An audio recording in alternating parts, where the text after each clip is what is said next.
Brutalidades, videojuegos e Internet.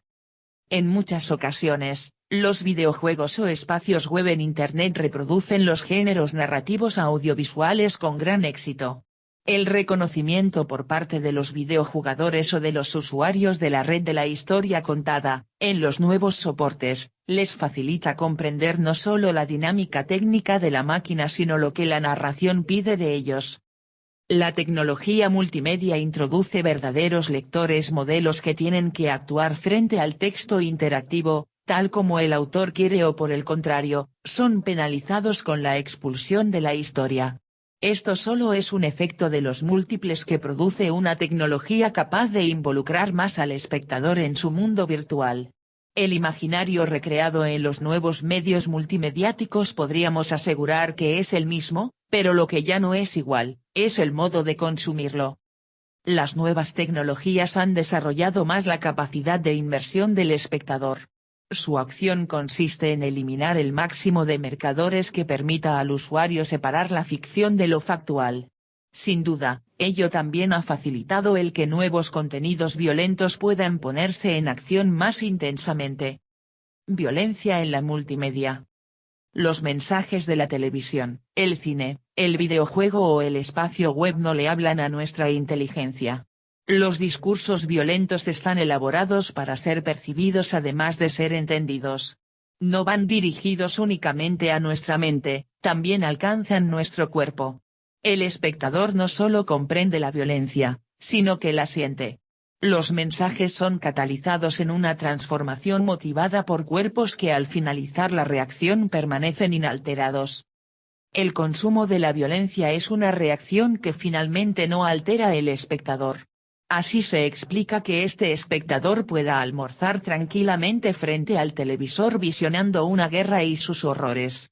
Los medios de comunicación desarrollan su labor en un proceso simultáneo que comprende una actividad epistémica, en la cual el espectador conoce mediante su capacidad cognitiva el alcance y la magnitud del acto violento, y una segunda actividad fenoménica o vivencial, en la cual percibe y siente corporalmente el sufrimiento y el dolor. El discurso de los medios no se limita a una muestra audiovisual de la violencia, sino que pretende que el espectador también la sufra o la experimente. Lo que cabe plantearse es si el reconocimiento de la violencia en el medio es conocimiento de esa violencia. Para ello es necesario la elaboración cuidadosa de la narración de los acontecimientos. El simulacro fijará un pacto fiduciario con el espectador, un pacto de fe, a través del cual el destinatario va a creer lo que parece ser verdad. Las imágenes han eliminado lo real y su propio modelo. La cultura occidental ha apostado por un signo que remite al sentido profundo de las cosas, también el signo se ha podido cambiar por el sentido y cualquier cosa ha actuado de garantía de este signo. La violencia mediática ya no corresponde al orden de la apariencia, sino al de la simulación. La noción de proximidad. Para que el signo pueda reemplazar al objeto real debe existir una proximidad espacial virtual. El espectador debe ser transportado al escenario de la violencia. Para ello, el medio utilizará varios recursos retóricos y en la construcción del relato tendrá en cuenta los múltiples códigos visuales que pertenecen a la propia pragmática del lenguaje. Emerge la noción de proximidad en el discurso mediático actual como un factor relevante en la exposición de la violencia. La proximidad espacial debe contemplarse unida también a la proximidad temporal, que siempre tendrá como objetivo final ofrecer un tiempo real, la emisión en directo, y escasamente virtual. El tiempo será escasamente virtual cuando son empleadas las repeticiones de fragmentos de la emisión en directo sobre la propia emisión en directo. Un ejemplo lo tenemos en el ataque terrorista a las Torres Gemelas de los Estados Unidos, en el que las cadenas de televisión, para producir el efecto de tiempo real, no cesaban de emitir una y otra vez fragmentos con los impactos de los aviones secuestrados sobre las torres. Esa proximidad virtual creará en el espectador la sensación de inseguridad y de inestabilidad, el espectador huele la muerte. Pero lo importante es la proximidad a la muerte que el medio crea en el espectador, es importante para la presentación mediática de la violencia. Ahora, Ello explica parte del éxito de las nuevas tecnologías en la simulación de entornos virtuales. La realidad virtual da lugar al fenómeno de la telepresencia. La telepresencia es un concepto que introduce una nueva teoría para entender los mensajes mediáticos. El discurso violento penetra en un lugar inestable, móvil y metamorfo e introduce mensajes que circulan, pierden su sentido, nacen otros de ellos, pierden los códigos o simplemente se encuentran varios en un mismo momento, sin poder apreciar diferencias en ellos. Para ilustrar el fenómeno de la telepresencia mencionaremos el ejemplo de la empresa Entertainment Network, un portal de pornografía de Internet que pidió permiso para difundir las imágenes de la ejecución de Timothy McVeigh, responsable de una matanza en Oklahoma en 1995. La telepresencia otorga inmunidad frente al peligro del enfrentamiento directo.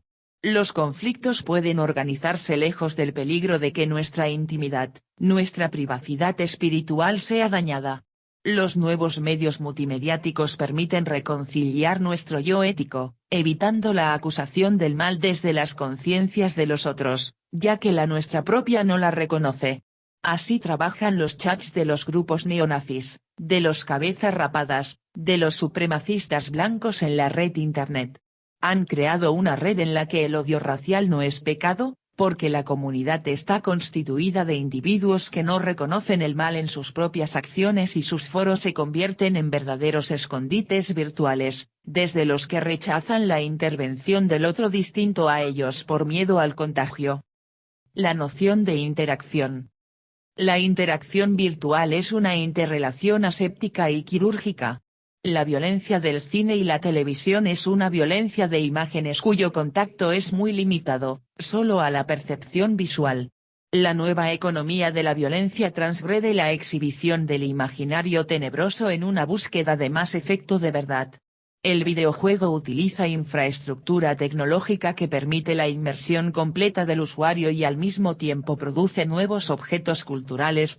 Existe un ejemplo ilustrador en el Moodle Chat dedicado a los juegos de rol. Reflexionando sobre este ejemplo, inducimos que es la interacción de la comunicación multimedia la responsable del efecto borrador de los límites entre el imaginario y el mundo real. En la interacción conversacional se ha generado el mundo virtual en el cual viven los internautas de modo real. Los significados que circulan en el Moodle no tienen capacidad de traspasar el mundo virtual en el que fueron creados. Está claro que existe una contradicción interpretativa por parte de los sujetos de la comunicación. Pero lo que no cabe duda es que la realidad social es reconstruida por el medio multimediático e incluye la violencia. Para ello, los modelos narrativos de los medios multimediáticos necesitan de imperfección. Pero lo mismo que el mundo real, esta imperfección puede llegar a ser tan extrema, en el mundo virtual, que sorprende y afecta, como si el acontecimiento fuese real. De este modo, la violencia actúa en ocasiones como recurso narrativo que otorga realidad a lo contado o a lo sucedido. No obstante, lo normal es que la violencia en los medios venga acompañada del efecto de fabulación del mundo amortiguando el conflicto. La noción de identidad. Como observa Zygmunt, Internet ha transformado la relación natural de la comunidad y la identidad con nosotros. En orden a otros grupos, el nuevo medio ha afectado la cohesión de las organizaciones extremistas. Individuos que propagan ideologías nazis han operado tradicionalmente con recursos limitados a su estructura organizativa. Pero debido a la emergencia del correo electrónico y a la www, los extremistas están ahora descubriendo el significado de difundir sus mensajes a través de los limitados confines de sus alianzas preestablecidas. La literatura extremista funciona como la articulación discursiva de una comunidad, y expresa la conciencia histórica y la identificación cultural. El imaginario violento de los grupos xenófobos, racistas y extremistas, sus doctrinas criminales que no tenían cabida en los medios de comunicación tradicional, pueden propagarse ahora en la libertad de la red Internet. La red ha permitido la difusión de mensajes residuales que ningún medio incorporaría por vergüenza a su contenido amoral. El odio racista a lo afroamericano, a lo homosexual o lésbico, a lo judío y a lo hispano construye un imaginario tenebroso alrededor del otro. Estos contenidos son debatidos, mediante la interacción anteriormente comentada, en las cibercomunidades radicales o newsgroups. Los miembros de estas asociaciones suelen emplear símbolos tomados de la I Guerra Mundial, más concretamente del Tercer Reich o también iconos de dictaduras políticas, de violencia y muerte, como es el caso de la página web, Independent White Racist Homepage. Esta cibercultura refleja, en general, una fijación por la estética de la guerra. La agresividad violenta es notoria en múltiples videojuegos, algunos son videogames online o videojuegos a través de Internet, donde el objetivo es la eliminación de lo otro que toma distintas formas con distintos fines. Endoom, es un grupo de alienígenas que invade nuestra base lunar. Debemos eliminarlos y para ello contamos con distintas armas. La más espectacular es una motosierra que permite al usuario destrozar al alienígena salpicando toda la pantalla de sangre, acompañado de guturales gritos de dolor y sufrimiento. Los estereotipos y roles sociales respaldan la marginación de sectores sociales. Por ejemplo, videojuegos que reproducen viejos esquemas sexistas. En The Prince of Persia, un príncipe rescata a una indefensa y torpe princesa que tiene enamorado al príncipe y a un traidor servidor del sultán por su belleza, nunca por su inteligencia. Los juegos deportivos, que simulan deportes, no refieren la sana competición, sino la salvaje y violenta competitividad, también muy presente en los espectadores de fútbol por televisión. Estos usuarios, como estos espectadores, casi nunca ven en el espectáculo mediático un estímulo para la práctica del deporte, pero sí una razón para una discusión que en ocasiones alcanza el fanatismo, o la disgregación en tribus urbanas con sus objetos simbólicos de identificación, escudos, himnos, saludos, espacios reservados de reunión o peñas, que en múltiples ocasiones protagonizan enfrentamientos violentos entre ellos. Resumiendo las consecuencias sociales e individuales de los contenidos violentos de los videojuegos obtendremos. 1. La violencia es trivializada en la narración, pierde importancia y se convierte en el único medio efectivo para competir o para alcanzar objetivos. 2. Ningún videojuego ofrece posibilidades de diálogo o posturas de tolerancia en los conflictos. Un ejemplo es SimCity. Se trata de un simulador de una ciudad en la que el jugador actúa de alcalde. Para bajar las tasas de criminalidad en la ciudad, el videojuego ofrece la posibilidad de construir comisarías de policía, algo que no puede lograrse con otra acción menos represora como la construcción de más escuelas. Otros contenidos violentos no físicos pero con la misma eficacia son, la violencia verbal, el consumismo, los modelos sexistas y un concepto inhumano de la competitividad. Para los niños, los contenidos violentos introducidos son aquellos que afectan a su círculo cercano, familia, casa, juguetes, etc. La noción de modelo.